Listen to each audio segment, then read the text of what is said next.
Right. Welcome everybody to an unusual advisory council meeting. Normally, the advisory council is a select group of people looking at public policy around place management. For this particular issue, though, we feel like we need hive mind on this issue because we've got some stuff to work through. What we want to do today is we want to explore the bid balloting process and the challenges therein, and what we can do better and where we think there should be major reform. So last year, many of you will know we celebrated 20 years of bids, and that's 20 years specifically of legislation coming through the Local Government Finance Act for 2024. This year is 20 years of the creation of the first ever. Oh, sorry, just to say as well, this was all under Nick Rainsford, who was the minister at the time, who um, oversaw the Local Government Finance Act, who was a key player of bringing bids to England. And this year is the 20th anniversary of the first ever bid coming into being. That is in Kingston, with this incredibly diverse group of people we can see here, which I don't know if many of you recognise the one who is third on the left, but that is a fresh face looking Ed Davey, who was local MP at the time and remains MP of Kingston, who was part of the setup of the first ever business improvement district. And bids have evolved since then. Um, since 2005, the work has evolved from being purely operational to being a bigger mix, including strategic delivery, including sector specific support.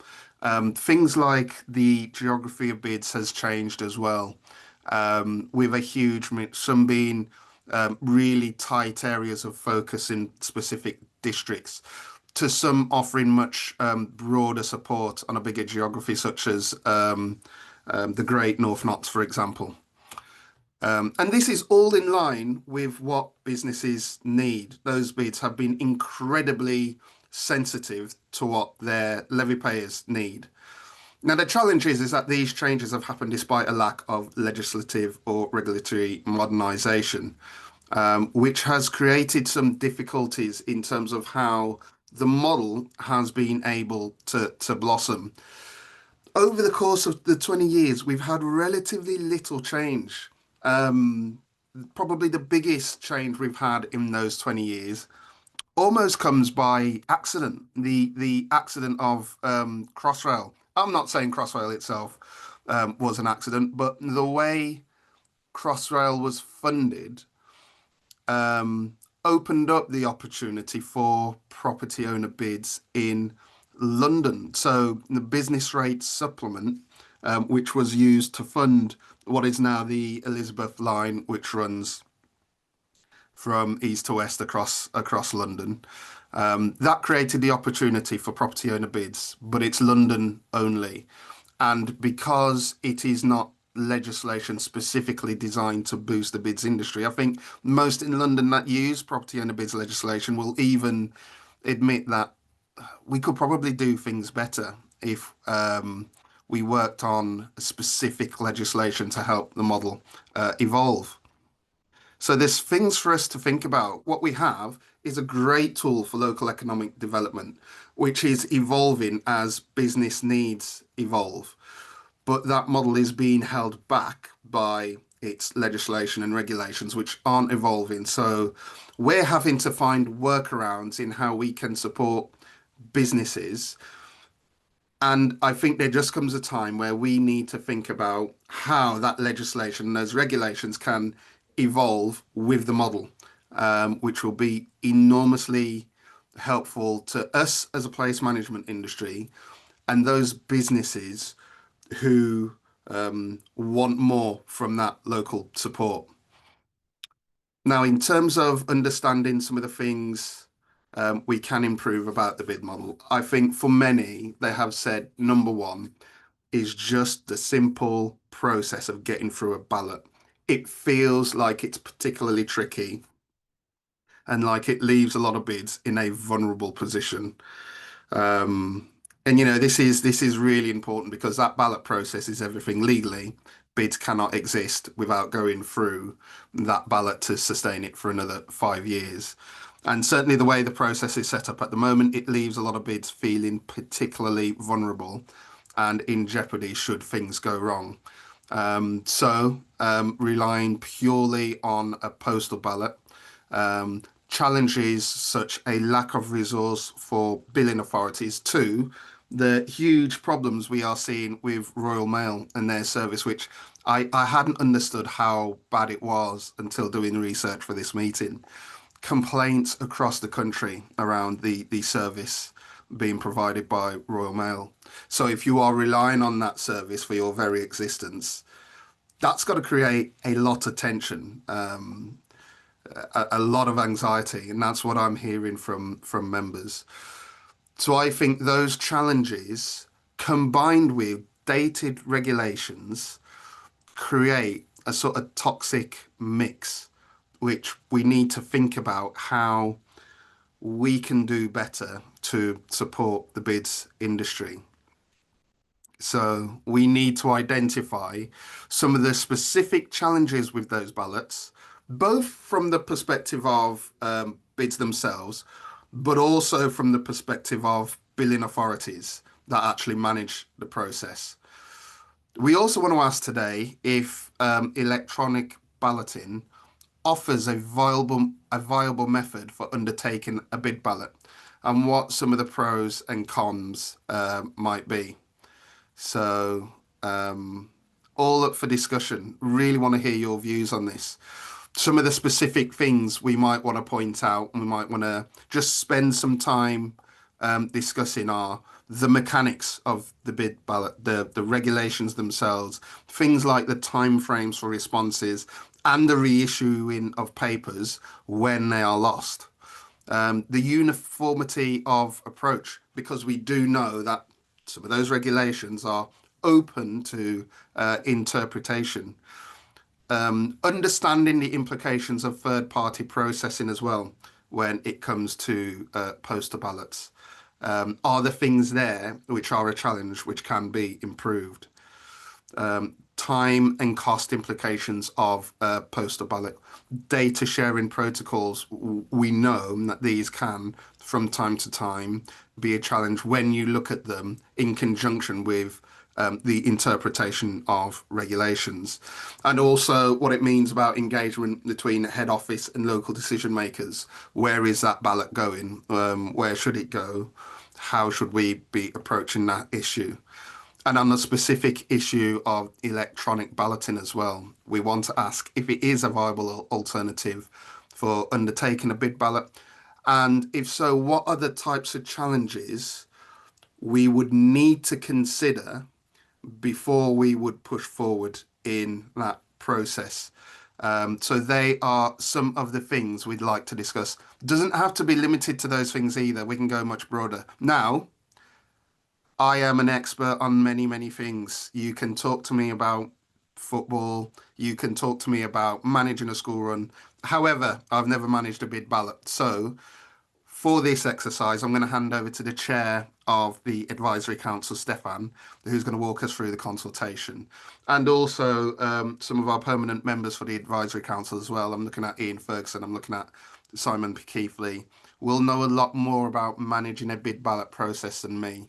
So I'm going to be leaning on those better placed to take forward this consultation than I. So with that in mind, Stefan, over to you. Thank you very much, OJ. As usual, done a good job of pulling the slides together with 30 seconds still left to go. So thank you for doing that.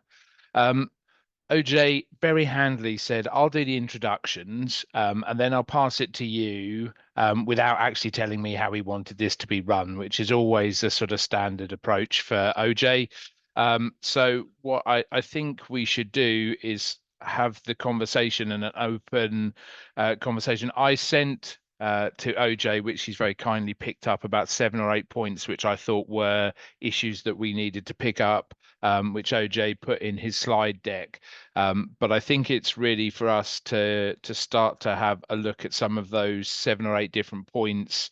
And I'm happy to go through those, and they may cross percolate conversations. So I'm not going to hold it that we will do it in any specific order, because I think people will have views that may cross over on some of those. Um, we also have colleagues from local authorities. So, as well as the bid colleagues on here, it would be really handy to understand the issues and the challenges from the opposite side, from the local authority side, because a lot we hear around the issues and concerns raised by bids.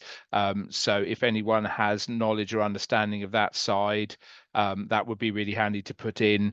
And we should also think in that sort of context, the challenges which people face, as not all local authorities deal with the ballot in a uniform way. And I think that was one of the points around point 3, around the interpretation of the implementation of the regulations. I have to start, and so I'll start. Actually, from my experience, my local authority has been very positive and very engaged, and has been very sensible in its approach to the legislation and how it implements it. It has allowed, as an example, around the replacements, if you read the regulations, you can take up to the final 4 days to issue any replacements, whereas our local authority have taken the view that if you are if you've lost the ballot paper, then they will reissue during that ballot process.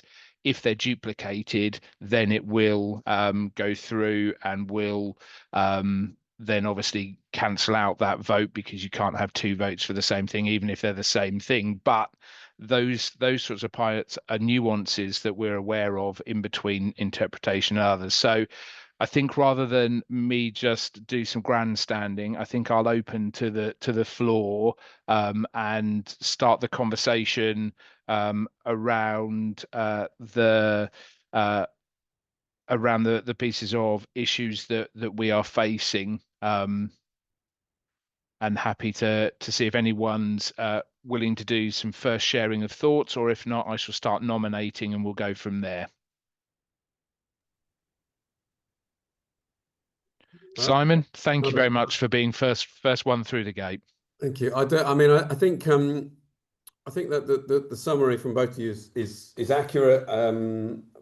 Ever the pragmatist, I'm always thinking, how do we improve things? And I personally think that electronic voting will make everyone's life a lot easier. And I think the problems with Royal Mail give us um, the justification for it. And as OJ knows, I've been trying to find ways in this house of finding out, of seeing if we can introduce a relatively minor amendment to a piece of local government legislation. So rather than go for primary legislation, something that would just say, oh yeah, let's introduce the option for local authorities to trial electronic voting in certain circumstances, for example, with business improvement districts, and to use the sort of, again, pragmatically, the broader political push for that certain political hues will like the idea of electronic voting because it'll improve voter turnout in general elections, and so on, and sort of ride that wave a bit to try and get something that we'd like.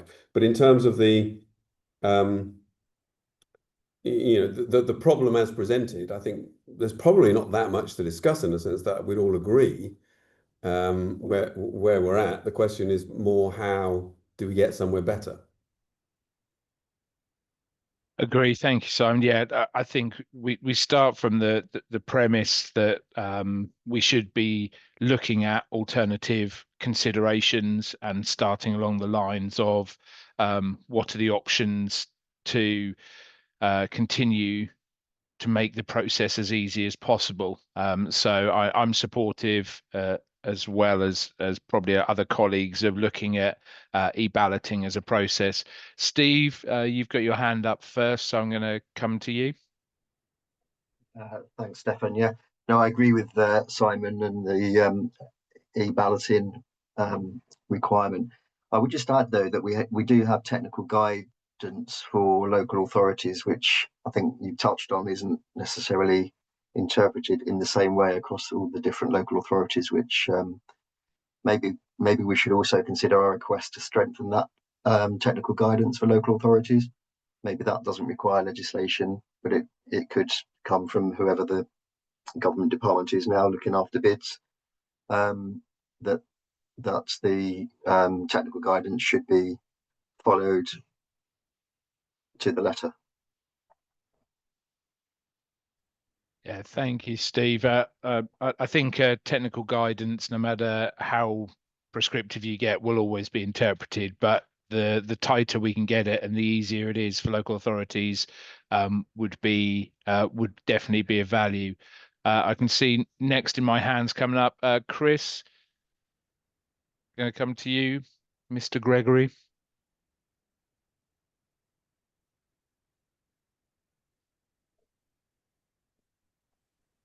Apologies, Stefan. Can you hear me? I can hear you. Yep. Go ahead. Sorry, all. I'm currently driving, which I couldn't organise my diary so that I'm not driving, but I'm on hands-free. Just a couple of points, and the first one is that there's probably many aspects of things we need to change, and I'm sure conversations will continue. So happy to be part of that. One example I'll give at the moment, because things have run a little bit like the Wild West, is there is just such inconsistency across the country between both ballot authorities and third-party contractors that are commissioned to run ballots if it's not the local authority. So I think that one huge improvement will be tightening things up around that. And also there needs to be moves to increase voter turnout, to administer and to curate a list of national voters. And if things move electronically, that can become a lot simpler. So they're my couple of points now. I could go on, but I won't. But that's my input at this point. But happy to be part of the conversation. Thanks, Chris. I did just out of that sort of interest, we know, I just wonder whether there would be appetite to consider whether the third party involvement and outsourcing from the local authorities adds value, or whether it's actually a negative to the process. I've been fortunate where I am, and can only speak from my experience, that having it led by the local authority has meant that there is more openness and transparency and ease of engagement with them, and colleagues that I've spoken to have found it quite difficult when it's outsourced. But I don't know how easy that is to be able for all local authorities to take that on. Thanks, Chris. I've noted down that the national voters, we do know that with the changing world of any head office place, to have a national voters register would be out of date as soon as you've literally started it, and it would take probably a team of multiple people to maintain that list to any level of certainty. So although of value, I think there is, we've talked about it on many occasions, and just the resource to be able to keep that as active as possible may be a challenge too. I don't think we should preclude it, but it is a challenge. Yeah, just to jump in on that as well, Stefan, I could imagine there might be an issue with GDPR as well when it comes to sharing that data. So it's not a no from me, but it's just in terms of thinking about the implications of certain recommendations, it's just another thing to consider. Just a very quick comeback on that. Go, Chris. If we did move electronic, we can encourage the national multiples to set up, for example, bidvoter@mns.com, and then the onus is on M&S to make sure they point that generic email to the right person at the right time. Just a quick response, but I will shut up now. No, Chris, I think it's a valid point, and that's the whole point of these discussions.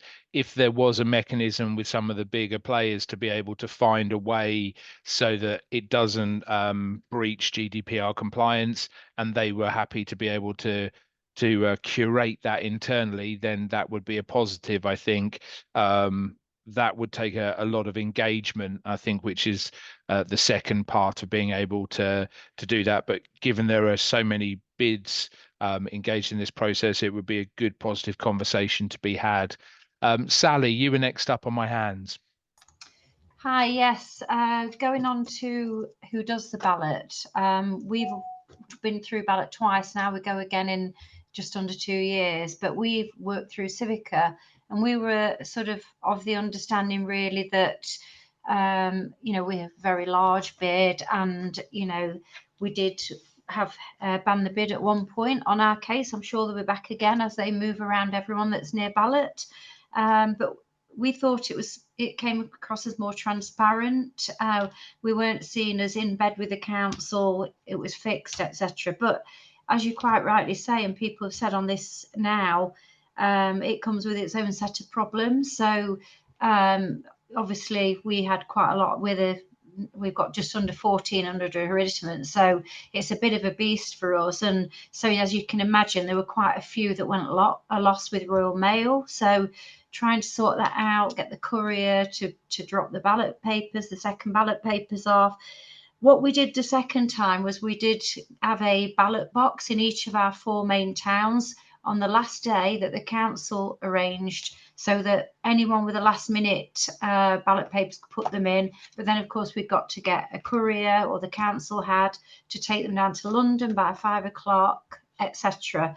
So it is a nightmare, isn't it? And obviously we're on such a large scale, and we're very rural. We cover 246 square miles. So yeah, a bit of a headache with that. But, you know, we got through it. That's fine.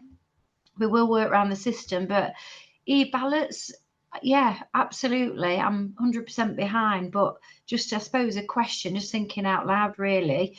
How do we, I mean, it's difficult enough because Civica, again, change of personnel. They were very different the second time to the first time. Very firm and fixed on, you know, the ballot papers and who votes, and, you know, who knows, and what you know and what you don't know. I don't know, with the e-ballots, would the how would you police this question out loud? How would we police who's signing the ballot papers? I suppose, I don't know. I mean, there's lots to think about, isn't there? I'll leave it there because I could just ramble on.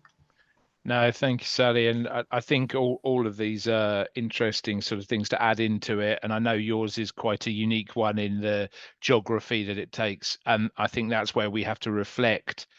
Business improvement districts are so varied and so different in scope and scale and geography that not necessarily, it's very difficult to find one size fits all. So that's why we have these good discussions to help shape the thoughts. Vaughan, I can see that you're up next. Yeah, I mean, I think we can all ramble for ages because we all bear so many bloody scars, don't we, from going through and having to deal with it. So, to keep it really, really short, my major concern about the focus on e-voting is knowing how government works and knowing how things are done. That becomes a focus. The real problem in the ballot system is actually how information is provided and how information is gathered. We had a major change after the Freedom of Information Act appeal down in Cornwall about the sharing of ratings information. And at that point, Manchester Council basically went, until the very start of the ballot process, we are not telling you what hereditaments there are. We're not telling you any of that information, who is occupying those. Now, obviously, we know because we can go around and do it within a sort of 3-5% error rate. But that information is just not there because GDPR counts. There is no exclusion for this information. Maybe that would be a path forward. And so it doesn't really matter whether it ends up being e-voting or postal voting or whatever. I think we also have to recognize we have all learnt ways around these regs and ways of dealing with them. Sally put up, it was a nightmare to go through the postal strike. It was brilliant. We had a ballot during the postal strike. It meant that we just talked to all our positives at the end of it, and they all got in replacement ballots sent up by bike, and you know, we got a massive majority as a result. We've all found ways around this. I would have a real concern of, I think Simon's thing of putting a very small clause to change something, absolutely, but looking at a major change to the regs is just going to take one set of real issues and problems and replace them with another set of issues and problems, and that is really concerning. Steve mentioned the technical advice. I think that might be the way forward. How do you actually clarify and provide some openness for councils and bids in what they do? Manchester City Council does not accept that technical advice because it has a British bid stamp on it. So basically, we got a note back going, well, it's obviously bids biased. So we wouldn't do that because it might come to legal challenge. Well, you know, if DHCLG published something that would be slightly different, I have a feeling that Manchester City Council would still say, we'll take legal advice and do our own thing because that's what they always bloody do. So I think it's a bigger thing and could potentially get us into a whole set of new problems, I guess. But if you do have some change to e-voting, I think some of the good things that are in the current regs, either because we've worked them out or because they are actually good things, need to be maintained. The choice of between e-voting and postal voting has to remain with the bid or the proposer. That shouldn't be the council deciding that, because again, our council decides whether we have a canvass period or not. It's not up to us. The choice to go local is really, really important. Would be really concerned about a national list, and you all have to go to the national, apart from all the GDPR issues and how is that kept up to date. Actually, are people walking into shops and being able to talk to that person is really, really important. And that clause in the regs, which basically say it's the company's problem, so that we can walk into a local store and go, right, you find out which way your company wants you to vote, and then the vote is coming to you, is absolutely vital and really, really important. And you know, that certainly with the hotel one that we did, we had, you know, hotels, as probably some of you manage, know that, you know, they have the brand, they have the marketing people, they have the owner of the building, and they're all sitting there going, well, I don't know where the decision was made. And ultimately we could go to the GM and go, sits with you, and if you vote, nobody else can tell you that that's wrong. So, you know, I think there are some good things that we've managed to get to as a place. So yeah, minor changes possibly. Be very, very wary of major ones or things that take it even more out of our hands.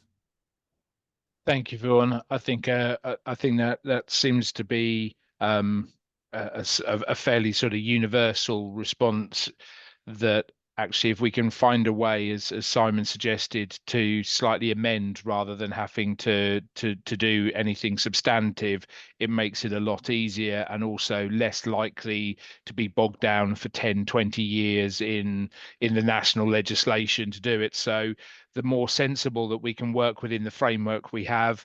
I agree, those minor amends to things that we know are working. And I found, like, similarly to yourself, I like the fact that it can be a local based decision, and that piece is in there, and the onus is on them, especially when you have supportive local ones against national ones who make a decision not knowing any of the nuances of the space in which they're working. And I think the interesting point, and thanks to Steve for that, for a technical guidance from central government rather than from ourselves as a national organisations, would be probably a very positive thing to do. Thank you, Vaughan. Martin. Hello. I think probably I'm one of the few local authority people on this chat. Having seen it from the other side of the sort of fence, as it were, as an economic development person, I've worked in 2 different local authorities where bids have been set. I've been involved in setting up bids, doing the renewal.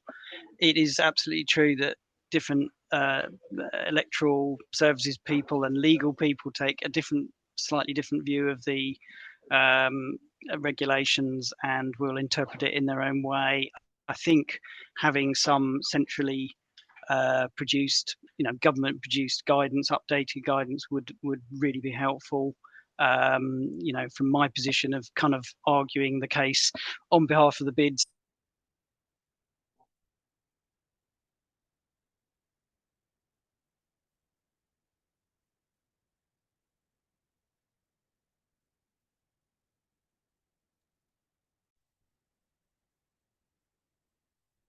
don't know if anyone else, Martin, I can't hear you. Can other people hear? Internally, Oh, there it would we always go. contracting out. I think it would be people teams are under, and well, oh, can you hear me?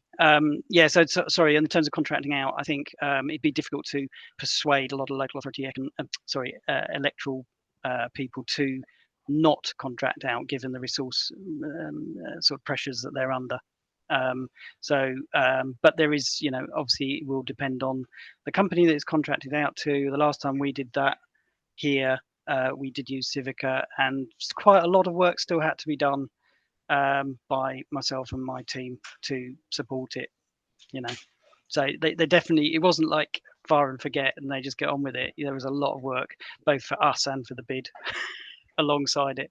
No, yeah. I think that's being mirrored, especially by a lot of the nodding heads and laughter that you can see around, that most people's experience of working with third parties and specifically Civica can be challenging, and outsourcing is not the hallowed result that some. Not a panacea, is it? No. No. So we all feel that pain, but I think it is a very valid point to say that not all local authorities have the resource or capacity to be able to undertake the balloting, and therefore we need to make sure that we support colleagues in that field to make it as easy as possible for them. And if we can hold other third parties to the same level of expectation that we do the local authorities, then I think that would be positive as well. Martin, thank you for that noted point. Very, very helpful. Alexa, you're next. Hi, Stefan. Thanks. Our council definitely wouldn't be able to run the ballot themselves, so it is outsourced to Civica. And this has just been a year, 2 years ago was my second one. Civica were great the first time round. Second time round, maybe not so much. Yes, there is a lot of work that goes into producing that list. Our council are fabulous. They pretty much just give us whatever we like, and we're really, really, really lucky with that. On the national retailers, businesses, we had two. One that decided not to take any of my calls as my courier was on his way to pick up 3 ballot papers, and the other one left 2 of our ballot papers along with the ballot papers of 3 other towns and on a desk in the office where they had a clear desk policy, and the cleaner came in and threw them all away overnight. So that was very, very helpful. On electronic balloting, I think it's great. I have just under 1,000 hereditaments. With the best will in the world, I will not have email addresses for all of those people. Would there be, I suppose the question to put in, would there be a hybrid version? Would there be a, some could be ballot and some could be a hard paper? I suppose would be my question, because I'm not going to have an email address for every single person on my list, as much as I try. No, I'm with you in the same way, Alexa, as well. I don't have active email accounts for every single one of the hereditaments that are in my sort of 700 businesses. So I think it would have to be a realistic option for us to say, and I think Vaughan raised it, that it could be that it's postal or e-ballot and a local decision, or it could be, as you say, a proposal that we should have the functionality to use whichever is the preferred methodology of the business, would be logical, because the business is the one that is the voter. So if they would like an e-ballot, then we could provide that, as long as they provide the correct information for us to be able to send it to, and those that don't then go into postal. But I think we would have to make sure that those conversations with central government make sure that that legislation is supportive of that and makes it as easy as possible for all of us. I think all of us want it to be as transparent and open as possible. And I think that would be a helpful steer. So thank you for that. I'm just looking to see if anyone else is raising hands as everyone seems to have had a said.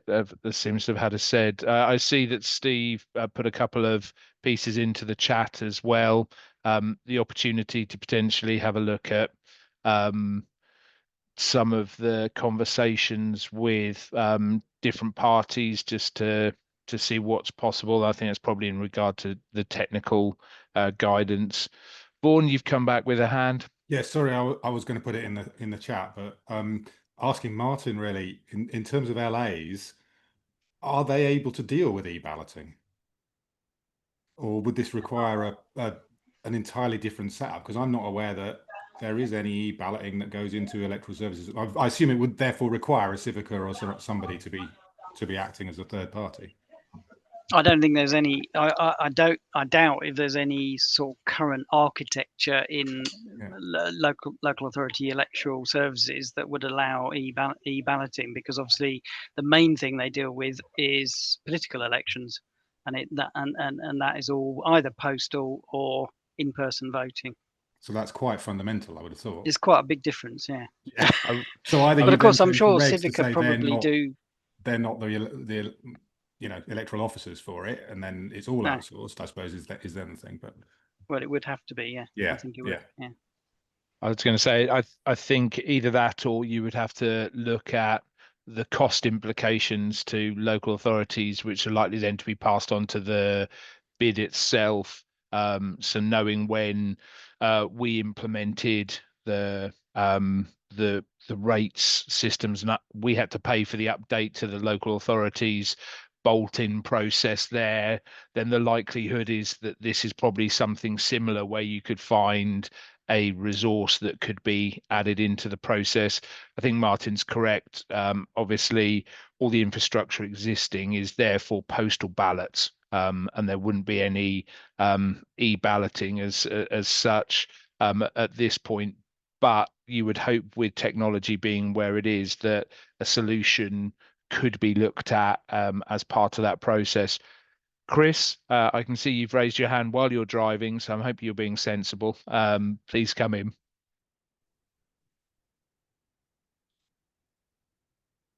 Go ahead, Chris.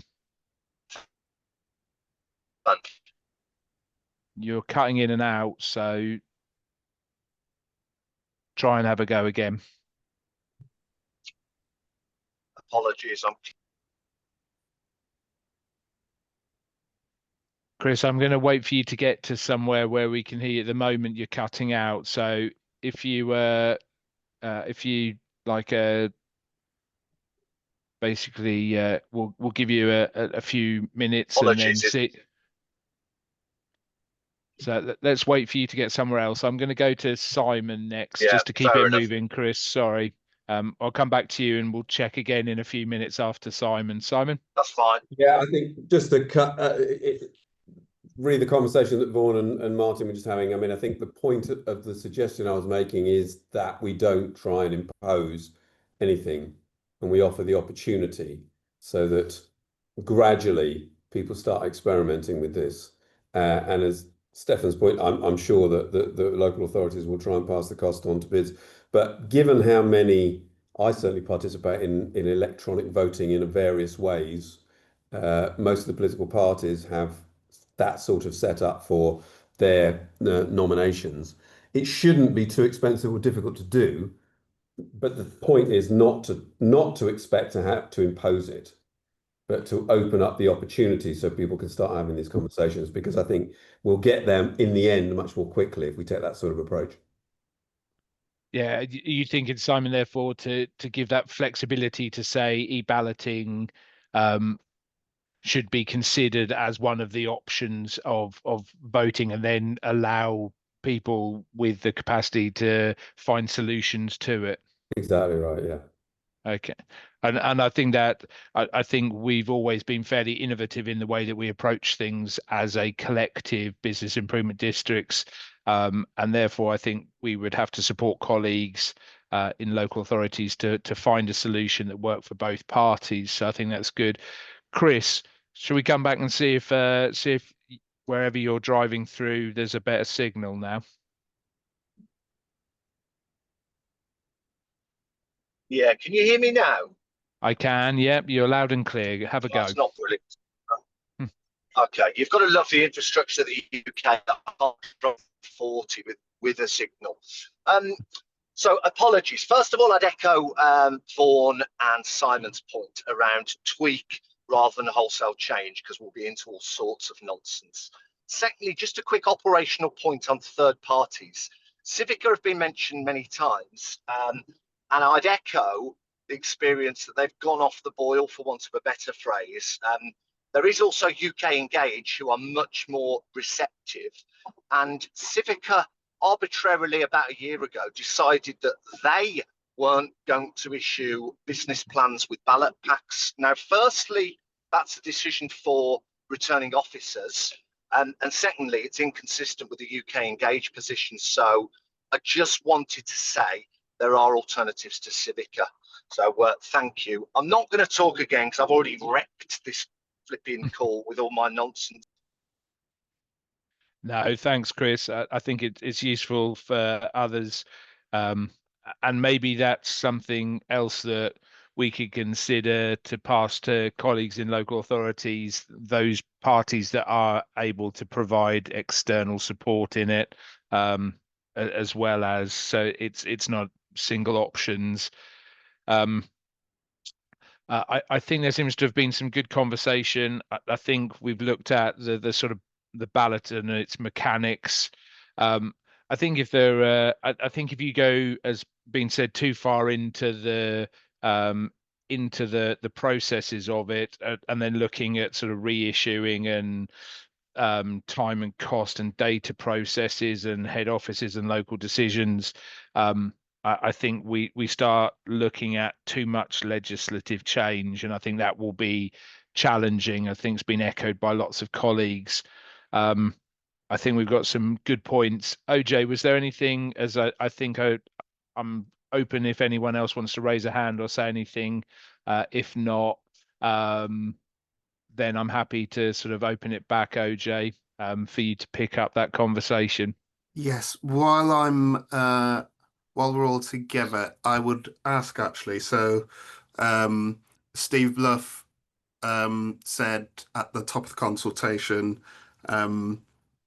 looking at how we revise the technical guidance would be really useful. If anybody has any comments about anything specific within that guidance that they think should change, then I'm all ears. I think given Vaughan's comment on the British bid stamp being on there and that being problematic for some local authorities, maybe that's something that we need to think about. So it shouldn't have ATCM or British bids logo on there. It should just come from M8CLG, and then therefore that hopefully takes away one pressure for any local authorities, as not this seen being a bid-led process. And I absolutely know from M8CLG, because there are discussions on this issue, that they are keen to engage as many different stakeholders as possible to get this right. I'd be keen to hear on other specific things within the technical guidance which we think could be tweaked. I'm getting the feeling that it's not wholesale change, but there are certain things we could do better just to avoid problematic interpretation from some local authorities. I think if I go first, OJ, the one that always I've been lucky, and I think I opened with that around the replacement only being 4 days prior to the ballot close. I know colleagues that I've spoken to where they have the local authority being absolutely, it can only go then, and then they push 4 days, and you have to get the ballot back within that 4-day period, given that the joys of local the post office and other challenges. I think if we could look at that as an option, that a replacement can be issued during the whole ballot process, and obviously there's a protocol already set in that if it's a duplicate, then that means that it will invalidate itself. So there's an onus on not sending 2 responses in. Although it does seem quietly stupid to me that if you have 2 responses, both signed by the same person and both voting the same way, why that should invalidate it. But that would be for a further sort of conversation. But I think that's a challenge that people put. And I would also advocate for allowing physical voting boxes in some geographical location in the local authority, because then it allows someone to walk a ballot paper in. Steve, you've put your hand up. Yeah, I agree with both of those points, Stefan. The biggest thing that we could do with this guidance is stamp it with the government department on. I think that would make a wholesale difference to local authorities.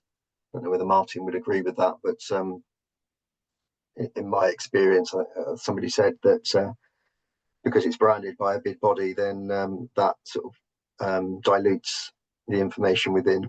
But it was actually written for the government, and it just happens to be it was published by British Bid. So, I think we need to go back to where it began. I mean, it was written 10 years ago, so a 2025 version would be good.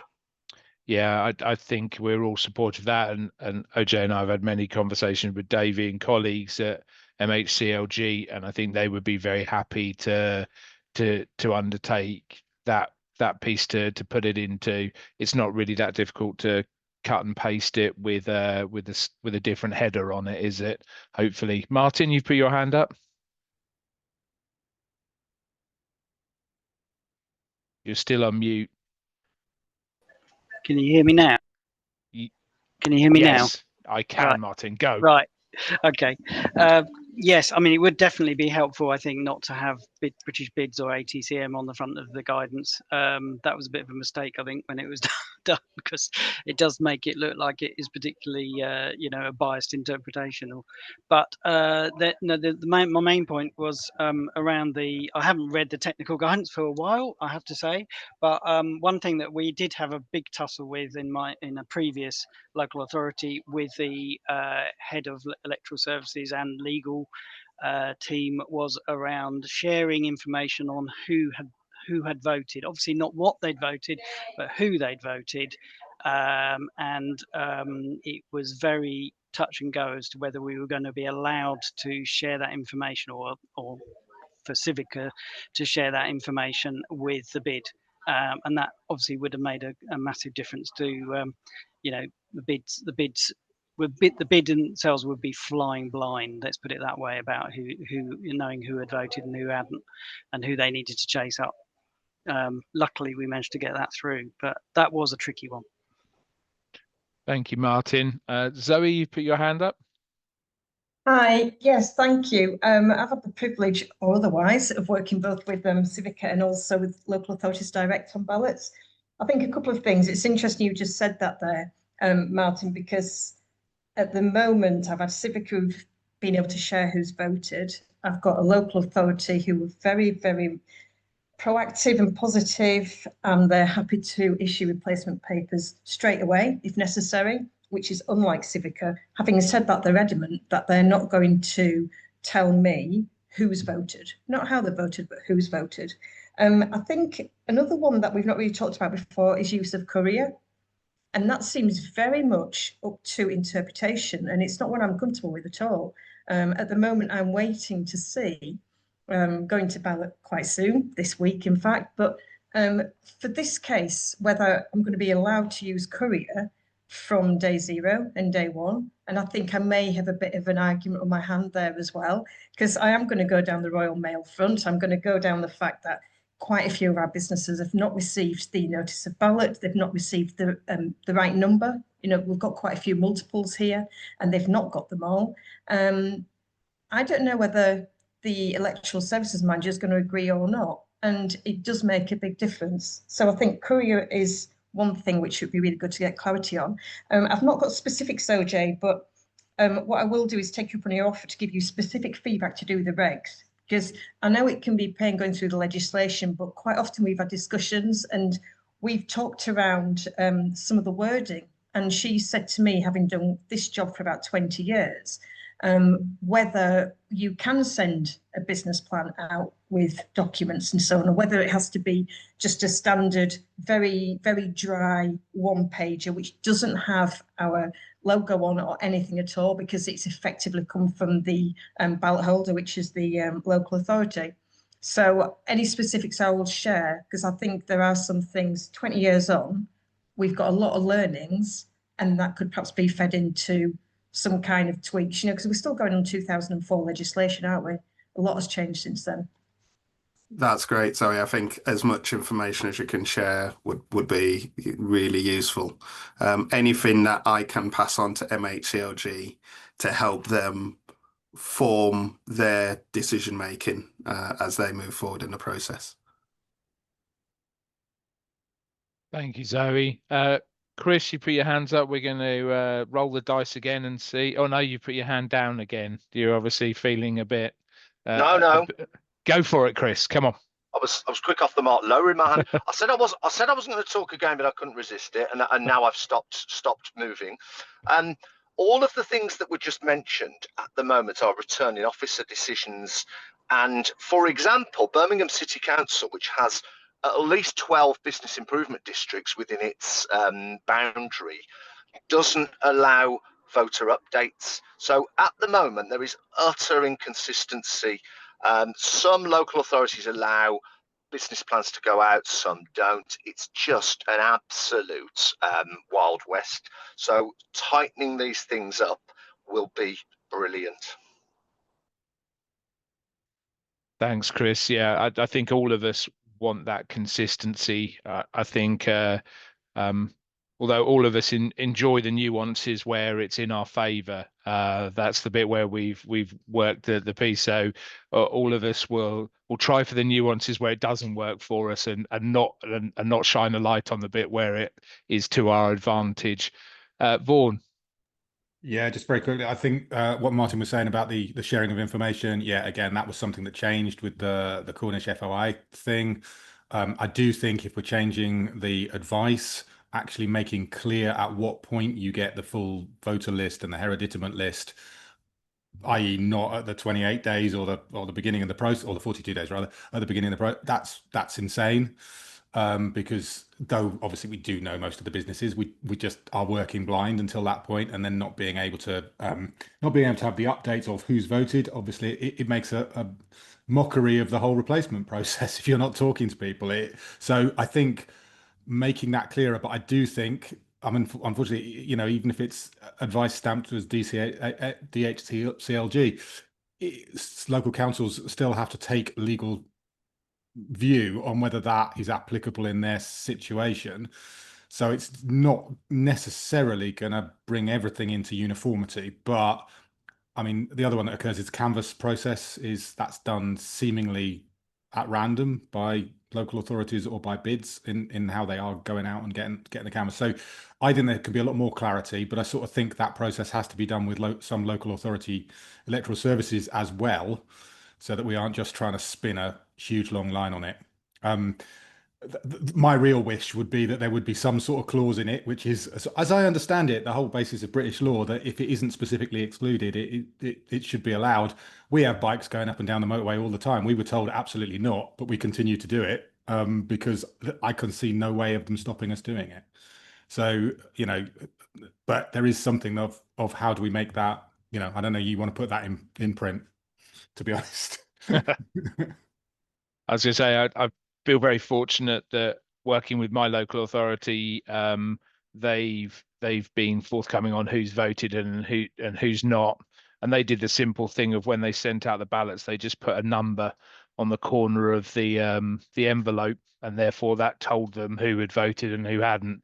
Very simple, basic sort of thing, but had a list of voters and a list of like envelopes that were returned and not. So there are some basic mechanics. Yeah, no, we know Civica can do it, and they did it in our first two ballots, but in the third ballot, they said, because of the change in the FOI stuff, electoral services said, no, you're not allowed to do that anymore. Exactly, and that's interpretation in different ways, isn't it? And other places. OJ, it feels like everyone's had a good chance to have a say, and happy that we've had a good discussion. And got some good notes down here on some key takeaways from it. Are you happy that it's met the criteria of what you were hoping for in the consultation, so that we can take some conversations back to MHCLG? Yeah, that's really good. Lots of information here. So what I'm going to do is I'm going to try and bring everything together and synthesize it in terms of the actual issues, whether it's issues around careers and the time taken to reissue ballots, issues around interpretation, etc., etc. When I say I mean Google Gemini will be doing that for me as our new member of staff at ATCM. So, yeah, guys, that's been really, really helpful. Like I've said, if there's anything which you want to communicate which you don't feel confident to say in this meeting, in this forum, then feel free to email me. And we will continue to dialogue with MHCLG to see what we can do in terms of ATCM's current position on this, but this will be evolving based on the views of members, is that we would be in favour of electronic balloting, not necessarily for occupier bids, because I think certain things people have said I think is absolutely right. I think it would make things easier for occupier bids, although I think there are workarounds for some of the challenges we have, and so focusing on making postal balloting work would normally be our first option. But we are also really keen on property owner bids as well, and for property owner bids, I just don't think they would be able to function without that electronic option. The ballot just wouldn't be able to work. So because of that, we think it is something we will look to pursue, and we will look to have it as an option alongside postal balloting. So that's our position at the moment. That can all change as we get more information in. So huge thank you to all of you for taking an hour out your time. Really, really useful. So yeah, Stefan, unless there's anything else, happy to let people head on with their Mondays, and I hope you have better weather wherever you are than I've got here. It's pretty miserable.